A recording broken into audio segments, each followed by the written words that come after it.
And so now the Bears go in to the bye week 4-8. 4-8, and it's not bad. I could obviously, looking at my preseason projections, I thought it was going to be a little bit better than that. But you start to think about some of the opportunities that were missed early in the season. And, in fairness, we can look back at some of these games like, we could have beaten the Vikings the first time around.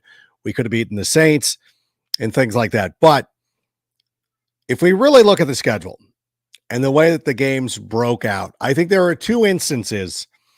Looking back now, I think it's fair to say that we should have held on against the Denver Broncos, one of the hottest teams in the NFL, and we should have held on against the Detroit Lions. And even holding on in just one of those games, 5-7 feels way different than 4-8. 6-6 would feel a lot different. As a matter of fact, I don't know how the playoff picture would look, and I haven't spent too much time worrying about this, but if we were not the 7th seed, we would certainly be in the hunt. Like, that's the one thing that you want. I think that our goal for the next couple of weeks is we want to get into the graphic of being in the hunt. We see like the Washington Commanders, a team that we destroyed. Every time they show the playoff race for the NFC, Washington is in the hunt. They're not close. They're 5-7. They're one of these 5-7 teams, but they're in the hunt. They got to include them because they have 5 wins and the fans would get a little upset. We are so close to being there. And it's amazing because, number one, we still have the first overall pick in our sights because of the Carolina Panthers. Thank you very much. But at the same time, we're actually playing pretty well. And there's nothing to be ashamed of. And I think that we're a lot closer than people are giving us credit for. But we'll talk about that because we got a great show lined up for you tonight. Something special this evening. So, Sammy, let's just go ahead and start the show. Good blocking on the perimeter. And that opens it up for Tyler Scott.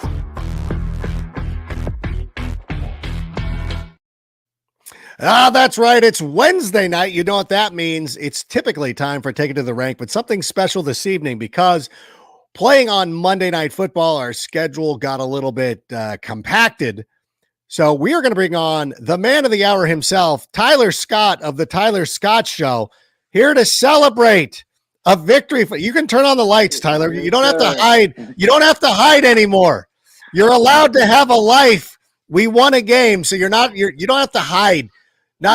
All those guys are not sitting there on their social media handles saying this guy better be cowering in a basement somewhere. You are now allowed to go out and greet everybody. You can go to Trader Joe's and say hello to the barista at Starbucks or whatever. How are you feeling after another great primetime win for the Chicago Bears? Feels good. We have a saying, win now and, feel good, especially after a bye week, win on Monday and, feel good for the next, however many days we got off until, the next game day. So, it feels really good, to go into the bye week, with a win. So, yeah. I was going to say too, because I know a lot of people came up to me at work on Tuesday morning or just in general, and they were like, that was a kind of a bad. I'm like, I don't know what they were watching. That was one of the greatest games I've ever seen in my life. Mm-hmm. I enjoyed it. Like, there are times, and I know that you weren't a part of the team last season, but even this year, there were games. I could think of the Detroit game. I could think of the Denver Broncos games, 2 games I was just talking about a moment ago, where you guys scored a ton of points, moving the ball up and down the field. Things go wrong. You lose a game. I don't care how it's done. I love victories. I love winning. I saw the shots of you guys in the locker room, and it feels like you feel the same way. No, definitely, man. Winning is hard, man. Winning is hard in the NFL, and you got to cherish each moment. You don't never want to get into a place where, you get complacent with winning, and winning is hard, and so you work hard throughout the week, throughout the season, throughout the off season to get victories, and when you get them, you want to celebrate them because everyone has a hand and a part and a piece into the puzzle, and they're hard to come by. So you celebrate every win, you never take it for granted. I'm always amused by people too who love. Listen, they probably have nothing in their lives to celebrate, so they go on to social media and like, these guys are celebrating a little too hard. I'm like, no, it was a hard fought game. Like, it is very difficult. Like, it is not easy to win ball games. you should celebrate. I think anytime that you're able to win in the NFL, where it's not a 162 game schedule or something like that, you should enjoy it. Like that's the whole point of playing. Yeah, each week it matters. Like that's different from all the other sports. Like each week in the NFL it matters. Like each game matters. You Mhm. can't just go and take nights off. And I think we mentioned that in one of the previous episodes before. It's Yeah. like certain sports you got 162 games, and you got 82 game seasons and things of that nature. Like you have nights where you can take nights off, or you could I'm gonna rest up a little bit. Like in the NFL, it's like every game matters, and they all, matter at the end, when it comes looking at playoff picture and things of that nature. Divisional games matter that much more. And so, you only get, 17 guaranteed opportunities, and you have to make the most of them for sure. There are no Kawhi Leonards on this squad. Everybody plays each and every. I'm sorry. Was that that was me taking the shot, Kawhi? Not Ty. No, I'm sorry. I shouldn't have done that while you were here, because now people are like, oh, look at this guy. Like, no, but still at the same time, there are no off weeks in the NFL except for your scheduled bye, of course. I want to talk a little bit about the game, or actually, I want to talk a lot about the game. Yeah. Now, we get into a situation, controlling the game the whole time, up by a couple. You're like, okay, it felt like we were going to put it away. Unfortunately, Justin Fields, has the fumble. Minnesota drives down and scores. And then there's another fumble. But you get the ball back, and there's an opportunity to win a football game. Justin Fields has 2 fumbles on the day. What was the mindset of the team? Like where was your confidence level when Justin and you guys went back onto the field for that potential and what eventual, I should say, winning drive? Yeah, I mean, in the NFL, all you need is a chance. That's all you need is a chance. We got a turnover. Like I said, Justin with that second fumble got the turnover, but defense held strong. Holding them, which really, they took some time off the clock. Use some timeouts, whatever. They gave us, I think, almost 2 minutes, still left in the game to go win in the NFL. That's a lot of time to drive down. And we only needed a field goal. It wasn't like we needed a touchdown. And so, the mindset was, that happened. That was in the past. Got the ball back, trusted the defense, put us in a great opportunity. And, we had a chance to win the game. I feel like we had, a lot of those opportunities, slip away in our hands in the New Orleans game. I can think back to where we just had multiple opportunities with the defense, stopping them in midfield, had great field position, but we kept turning the ball over, not executing things of that nature, and we just couldn't finish. And we got an opportunity to replicate that again, and that was a huge emphasis in practice this past week. Coach Flus, really put on both the offense and the defense. Was kind of that last 4-minute football period was the biggest thing to take away from the last kind of couple games that we didn't win was just our finish. We just didn't finish. Played great throughout the game, but when it came time and the crunch time and the gotta have it moments, to win the game, we just weren't finishing. And so that was a huge emphasis this week, and it showed itself in the game. Great job by Justin, not putting his head down and not just being discouraged and going out there and just kind of like, oh, it's over, Went out there with confidence, made, great throws, great decisions that drive. And then obviously, had the dagger there, to put us in a position to win the game.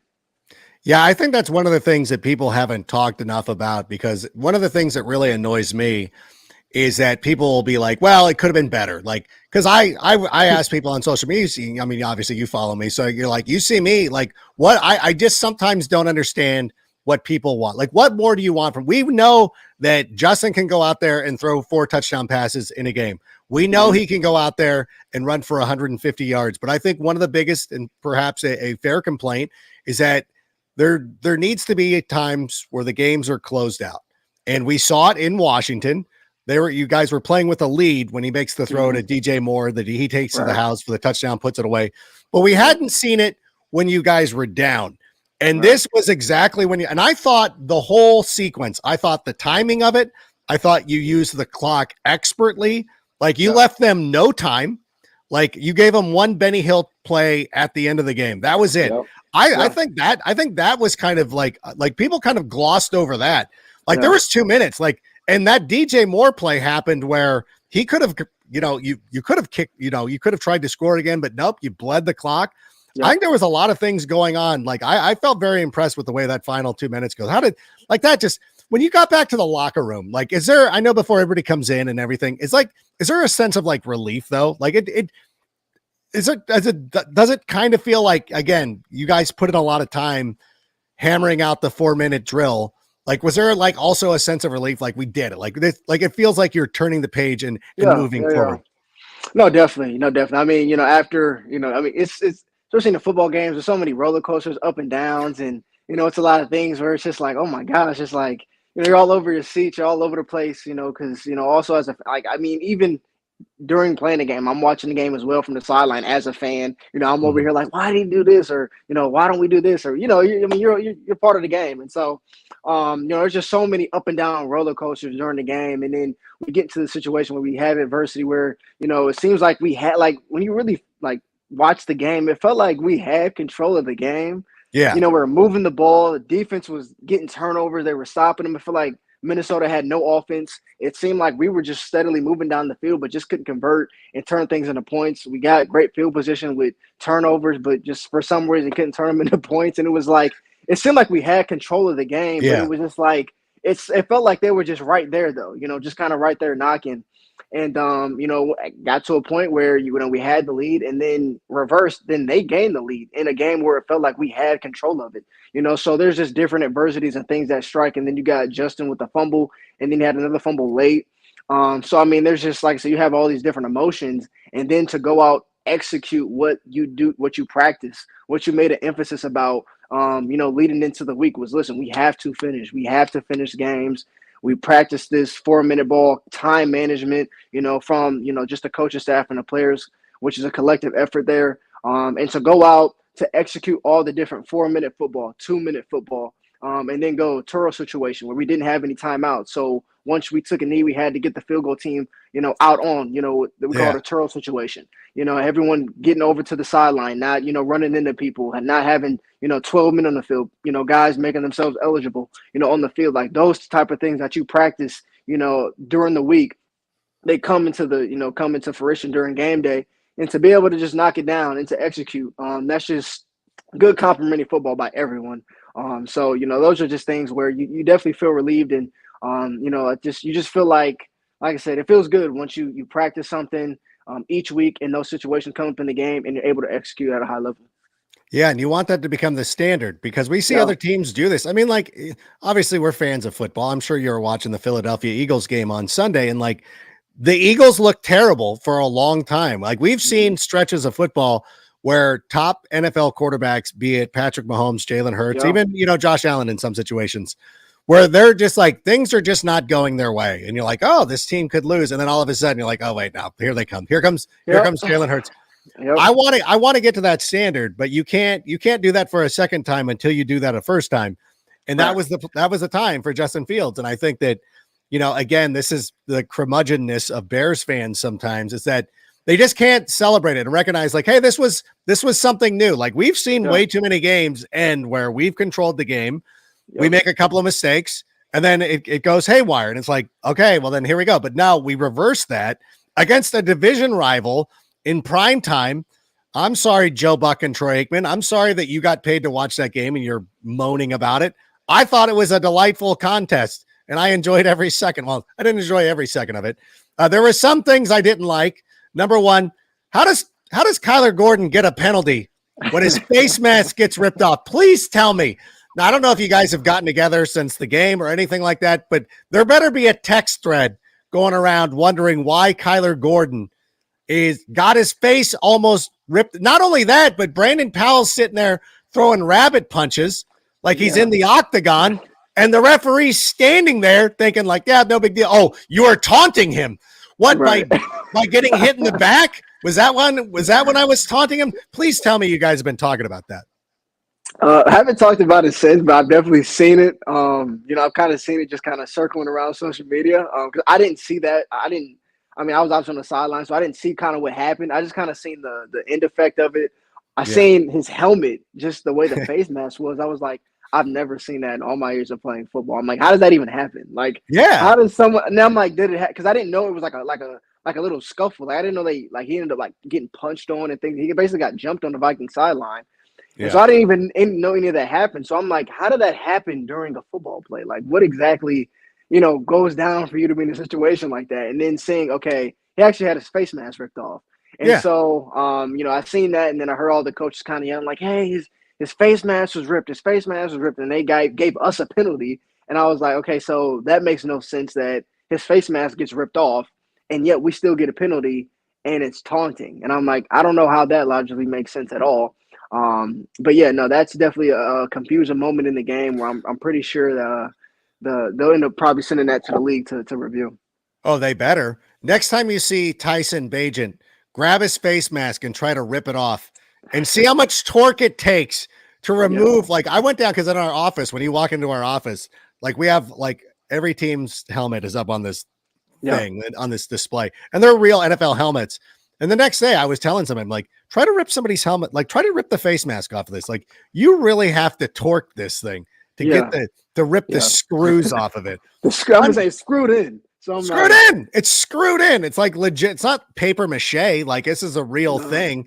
But that was kind of ridiculous. But I do, but again, these are small things that you just kind of like, who cares? I mean, like, part of me is like, I don't care because we win the game, but it's like Brandon Powell, like, okay, you're lucky that we've played twice this season. yeah, You're yeah, somebody that's that wild. I hope that That's we wild. remember next year. I'll remind Kyler Gordon. I'm going to need to remind Kyler Gordon next year, but I can't wait to Yeah. talk about that. I do want to ask you though.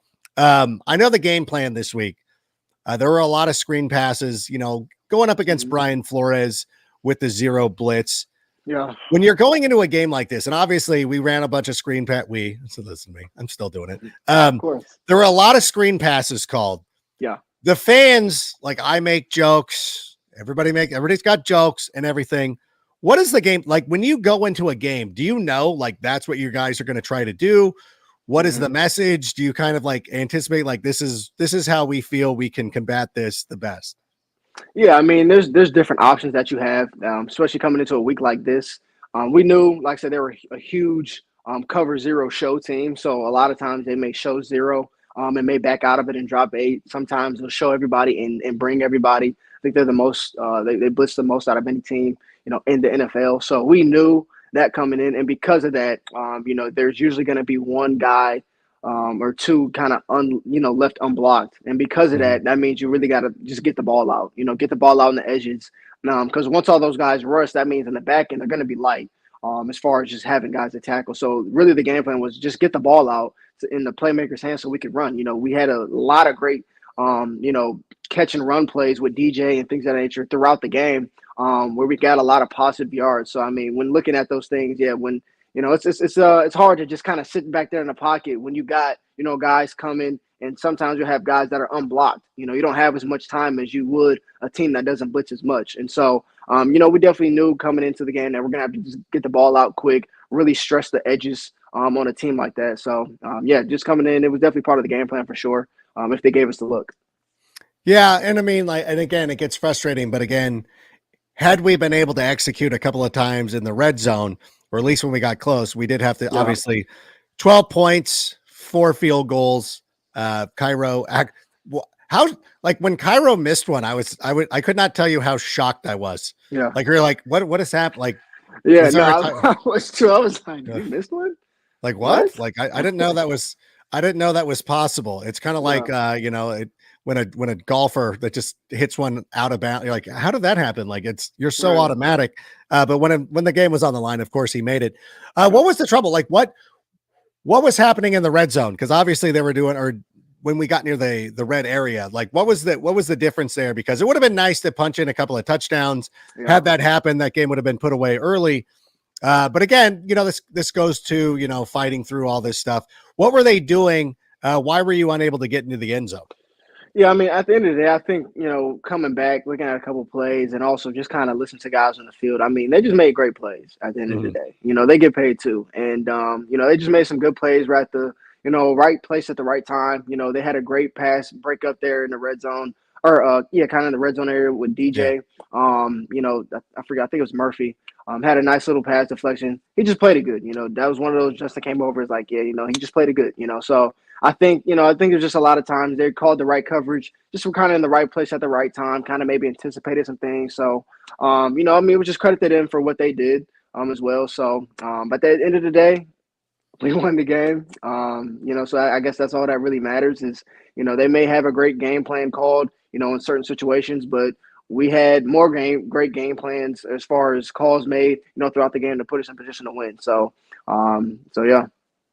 You see a lot of the analytics people too, or like, don't settle for field goals. But I thought it was the proper state of mind to be in, because after watching the first couple of drives with Josh Dobbs, I felt really confident in the defense, and I'm like, okay, like Oh, for sure. For sure. this is handled. Like they're Yeah. not scoring a ton of points. I know that Yeah. the touchdown drive being what it was, okay, fine. You can't hold teams down Yeah. forever, Yeah.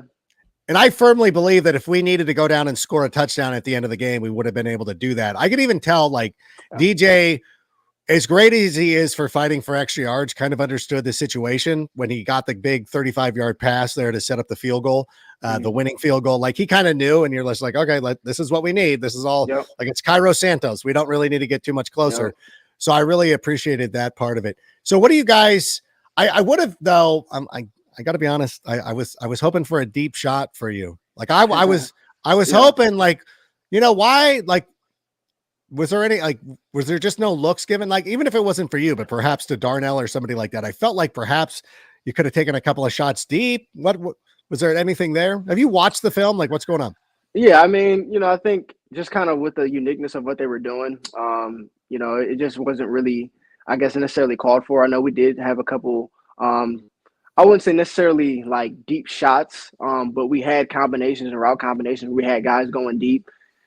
With a team like that, I know there's specifically one play I was lined up out there, and I felt like they were bringing pressure. Just kind of caught it out, and I don't know if it was just because I was out there or what, but they were Oh, like, "Hey, stop. watch the shot, deep shot, deep shot, deep shot, whatever." And I ended up running like a called a pylon route, and like a 15-yard kind of just go ball towards the pylon, and they just kind of just played over top of it. And Okay. so, like, so that's just one of those situations. I think it was just mostly a lot of situations where they just were kind of in the right place at the right time of the call. I mentioned last week, like, when you're having game plans and just the game of football in general, a lot of things have to go right, for on all different fronts, for things to really execute, from play call to, the defense being in the right coverage, for certain plays and what you feel they may be in, to just the protection, to the, for Justin having time back there. Like, there's just so many different pieces and parts that plays a role in it. Not necessarily that we weren't trying to be aggressive and take shots necessarily downfield, but I think some of those times it was just they were just in the right coverage, and they just kind of had it where that option was taken away. Maybe we just had to dump it down into the flat, or we just had to do more of an intermediate type of game. I get it, but us fans just want to sit here and make jokes about everybody running too many screens, because that's what we do. But I did kind of like it. I thought that Justin was doing a really nice job of not playing too much hero ball or anything like that. Yeah. Just taking what the defense was giving him. Obviously, the first fumble was a little unfortunate, but again, like, sometimes the defense just makes a nice play, and it's one of those things. And you know what you got to do. Although he was telling Roshan Johnson to, like, control the football, like, hey, make sure you're controlling the football. It's like, come on, dude. But again, he was able to rally. That's what's most important. Yeah. So we got all this in. So it's good to get this win. It feels great. And again, like, I don't care what it looks like. Like, again, especially last year, sitting through so many excruciating games where it was super fun. Like, we would play these, especially against Minnesota, where we'd have fun games. We're like, hey, both teams score in the 30s and we lose. I'll take a 12-9 game or a 12-10 game, whatever the final score was, 12-10, I think it was. But what do we do going forward? I think I seen someone said, like, first team to win without scoring a touchdown in a couple years. It's been a while, especially with the new. Listen, I'll take all of them. If Cairo has to score all our points all the way to the playoffs, is that a thing too? Like, how do you, like, what do you guys feel now? Now, I don't know if you heard me before you came on, but I'm like, we are so close, because the Commanders have to be in that little graphic that's like in the hunt when they show the playoff race, in the hunt. They're 5-7, we're 4-8, so we're not far off of this. We're the two games behind the Vikings, who are the 7th seed. So it's not out of the realm of possibility. Right. What has been the messaging at Hallis Hall this week going into the bye? What have you guys been talking about? What have the coaches been saying? Yeah, I mean, starting with Flus, it was everything we wanted still right in front of us. As far as just starting tonight, starting after this win, Mhm. We're looking forward to what can we accomplish right in front of us. You know what I'm saying? The first half, second, first kind of part of the season that happened, we're set up where we're set up. How can we control the situations that we get and the next guaranteed opportunities that we get moving forward, towards the rest of the season? And then moving on to the game, that was actually something we actually talked about. It was me, DJ, Mooney. We're kind of talking about kind of doing like I guess the mathematics of like, all right, how can we still make the playoffs? And Yeah. so, we were talking and, like, well, such and such may have to win. Obviously, we're going to need some help from, divisional games, things of that nature, beat the Raiders, all those different things, but we're like, at the end of the day, we got to win tonight. We got to win the game Yeah. tonight. So it's like that stuff will come, but it's like, we got to win tonight. So that had definitely been on our minds as far as just, how can we still make it in? Because at the end of the day, all you need is a chance. That's all you need, a chance in the NFL. And that's what every team fights for. Even when you look at a roster, like, oh, this team may not be that good on paper compared to this team or that team. In the NFL, there's no 7-game series, where, Yeah. like, it's not like that. It's one game to decide for all the marbles. And so all you need is a chance in the NFL. And so that's what we feel, is that if we got this win tonight, our chance is still alive. And even now, today, moving forward, going into Detroit, our chances are still alive. Yeah, 9 wins is still on the table for the Bears if you guys win out. And so you got to match up after the bye week against the Detroit Lions, and you got to feel pretty confident about that. Now, obviously, they're coming off a loss to the Green Bay Packers on Thanksgiving. You played them very well. I think perhaps you might have given everybody the blueprint of how to defeat this team. The confidence has got to be growing, and I think that's the next hurdle. That's one of the things we talk about. You got a division win finally. Now winning 2 in the row, it feels like a very attainable goal. Confidence, again, you guys were talking about the playoffs before the game. Confidence has got to be high now. No, definitely. And especially, after losing that Detroit game, that hurt. That one really stung. I can distinctly remember, 2 games this year that after those losses, it was like those really hurt. And it was the first game versus Green Bay at home. And then it was that Detroit game that we had lost there at Detroit. Like, the locker room felt different in those 2 losses than any other losses. And so we definitely can feel that Detroit game. And I know I'm still feeling that Detroit game for obvious reasons as well. And, Right. feel like I need to, just get myself back, after that one. So I think, the team itself coming in, hungry, after a loss like that, and feeling like we had an opportunity to beat this team and feel like we should have beat that team. We were whooping them the whole game. And that's where we come with that 4-minute football, that finishing, mentality. And that's something that, we really took from that game was, man, we have to finish, So I think going into this game, we feel very confident. We're at home in front of our home fans. So I know the place is going to be rocking for sure. And so, like I said, all we need is a chance. All we need is a chance. And so, I think it'll be a great day to play some football come not this Sunday, but the following Sunday. Yeah. And I don't want to, I don't want to put too much pressure on you, but that game will also be on my birthday. So I don't want to put I don't want to put undue pressure on you. Pressure's. I mean, you get me into it now. You're right. Okay. We do, we're actually doing this show live, which we normally don't. Oh, should I pull back the curtain? It doesn't matter. We do have a comment from the crowd. We actually have a good comment. We do want to put this up, Sammy, if you could do it. Oh my gosh, Corey. Thank you. Or is it Corey? Or is it Carrie? Excuse me. I got to make sure. It is Carrie. Sorry. Time for that Tyler Scott touchdown. Thanks for all your positive attitude. Much success to you. Bear down. Carrie. Yeah, that's really awesome. That, you know what? That is the one thing. Now, number one, as a professional player, you should never check the comments or do anything like that. But I will tell you that everybody always appreciates your positivity. Even like last week, showing up and being able to sit here and kind of address everything that's going on. We appreciate it. That's why it's awesome to come here and celebrate the victories. Like, you go through that. You've gone through that with us. You showed up at your, like, perhaps lowest point. Well, now we get to celebrate when things are going on. And I think the touchdown, I think Carrie's right. A touchdown on my birthday just seems too apropos, if you ask me. No, I think it'll be good. It'll be good. Hopefully I get some opportunities to get in the end zone. So yeah, I think it'll be good and a good birthday present for you. From me to you.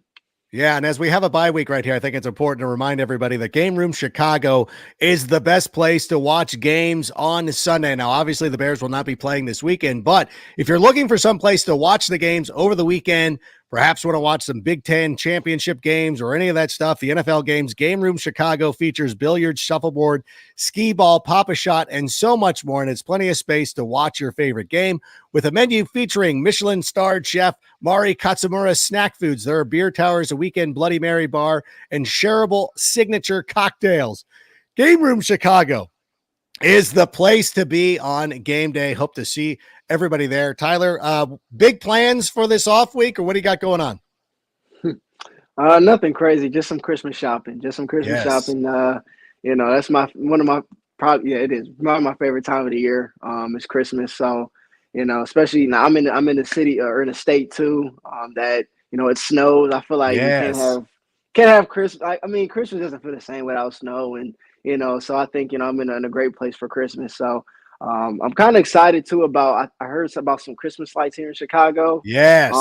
Somewhere. So I'm my fiance and I have to go ahead and get out to that to see. But I'm all in for the season, and that's what I was doing before I got here. I was out Christmas shopping, getting a tree, getting some ornaments, just getting everything so my house can feel nice and jolly throughout the season. All right. Well, that sounds like a great idea. Do you do a real tree or do you do one of the artificial trees? Artificial tree. Yeah. My mom did. So when I was younger, my mom did end up getting a real tree. I think so. We ended up having we had an artificial one and a real one. I wasn't a huge fan of the real trees, but I was like, yeah. But as long as I got a tree in there, as long as it looks like it's got some bells and whistles on there, and looks all nice and shiny, that's all I need. Yeah, it feels weird to chop down a tree for like 30 days. Like, what are we doing? Yeah. Like, let the tree grow and let everybody enjoy themselves. But listen, I want to thank you so much for being here. Congratulations on a hard-earned victory. I thought it was wonderful, and we hope you have a great bye week. We look forward to talking to you next week on Tuesday or when do we produce? No, we put it out on Tuesday. Talking to you next week, getting ready for that Lions game where they go get one back. There's not a better chance to go back there. You go back and you get to face those Lions again. Go back and get that victory.